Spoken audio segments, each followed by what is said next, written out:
सभी भाई दादा, बड़े बुजुर्ग, हमारी माताएं बहनें, हमारी बेटियां, बच्चियां, बच्चे और इस मंच पर उपस्थित हमारे महागठबंधन के सभी साथीगण, आप सभी को मेरी तरफ से झारखंडी जोहार है, प्रणाम है, नमस्कार है, आदाब है। कैसे हैं आप लोग? ठीक है।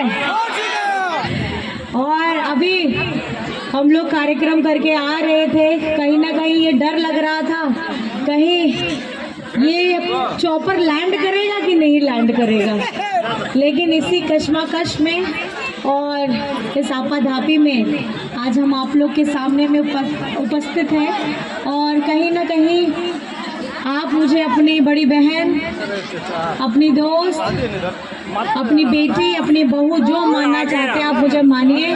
और याद रखिएगा, अब गांडे की जनता मेरा परिवार है और बहुत जल्द यहाँ पर मैं जैसे चुनाव खत्म होगा हम अपना घर भी बनाएंगे और कार्यालय भी बनाएंगे, ताकि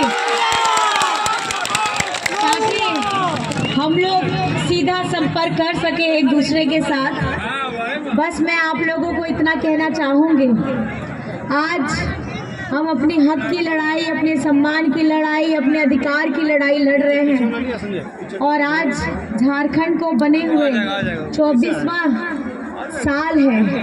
आज झारखंड का स्थापना दिवस है और भगवान बिरसा मुंडा जी की जयंती है, जिसकी मैं आप सभी को, और साथ ही साथ गुरु पर्व है, कार्तिक पूर्णिमा है और देव दीपावली है, उस सभी की आप सभी को शुभकामनाएं, बधाई देती हूँ।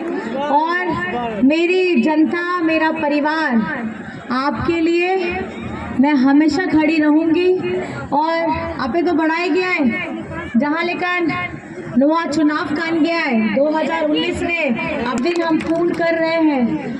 और 24 वर्ष में ये ऐसी आपकी अबुआ सरकार है, ये ऐसी आपकी महागठबंधन सरकार है जिसने गरीब, गुरबा, मजदूर, किसान, हमारे अगड़ा पिछड़ा, हमारे अल्पसंख्यक, हमारे आदिवासी, हमारे इस झारखंड में जितने लोग रहते हैं सब लोगों को मिलजुल करके आगे बढ़ाने के लिए योजनाओं को धरातल तक लाया है। आपने कभी ऐसे सुना था कि सरकार योजना बनाती तो है, लेकिन योजनाएं आपके घर तक दरवाजा खटखटा करके हम लोग जो सरकारी कार्यक्रम निकालते थे, आपकी योजना, आपकी सरकार आपके द्वार, आपके घर में खटखटा करके आपको देने का काम किया है। नहीं किया था और आज मैं आप सभी को इतना कहना चाहूंगी, क्योंकि ये अबुआ सरकार है, ये गरीबों की सरकार है, ये मजदूरों की सरकार है, ये किसानों की सरकार है। और इसी सरकार ने, आपकी झारखंडी सरकार ने एक एक किसान का 2-2 लाख ऋण माफ कराया है और ये आपकी अपनी सरकार ने किया है। आज हम बात करते हैं मैया सम्मान की, आज हम बात करते हैं पेंशन की।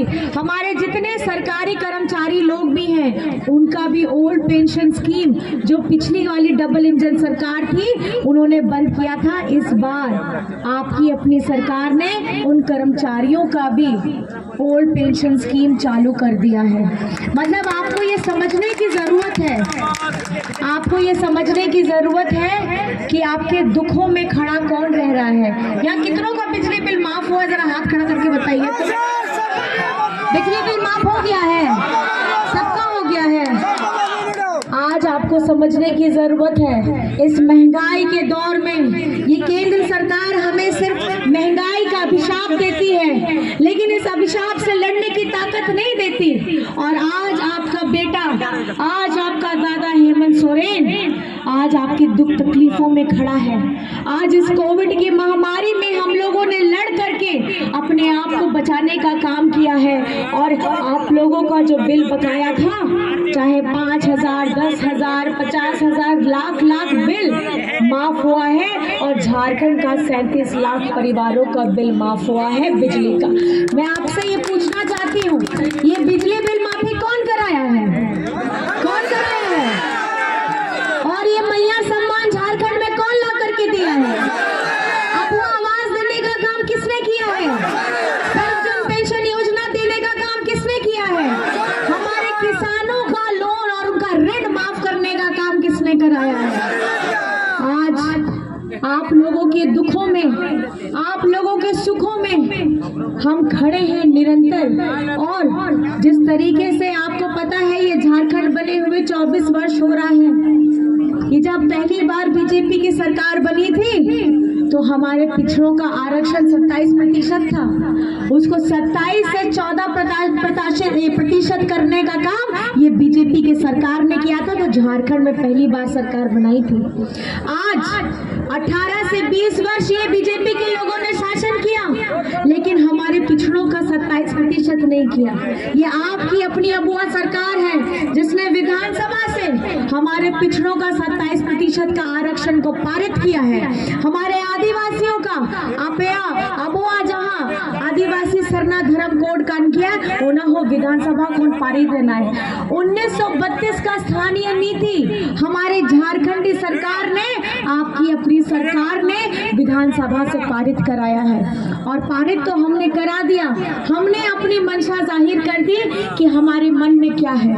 लेकिन जब यही फाइल आगे जाकर के केंद्र सरकार के पास में जाती है, जहां बीजेपी के सत्ता के लोग बैठे हैं, वो फाइल को दबा करके बैठ जाते हैं। और आज वो क्यों दबा के बैठना चाहते हैं? वो पिछड़ों को 27% का आरक्षण नहीं देना चाहते, वो आदिवासियों को आदिवासी सरना धर्म कोड नहीं देना चाहते, वो हमें 1932 का स्थानीय नीति लागू नहीं करने देना चाहते। मैं आपसे पूछना चाहती हूँ, आप अपने हक के लिए लड़िएगा कि नहीं लड़िएगा? लड़िएगा? हेमंत सोरेन जी के साथ में खड़े होइएगा और आवाज को बुलंद करने का काम कीजिएगा। और मेरा, क्योंकि आज मैं अभी इस क्षण में अपने बारे में भी कहूंगी, उपचुनाव में आप लोगों ने आशीर्वाद दिया, मुझे बहुत प्यार सम्मान दिया और आपकी सेवा करने का भी मौका दिया।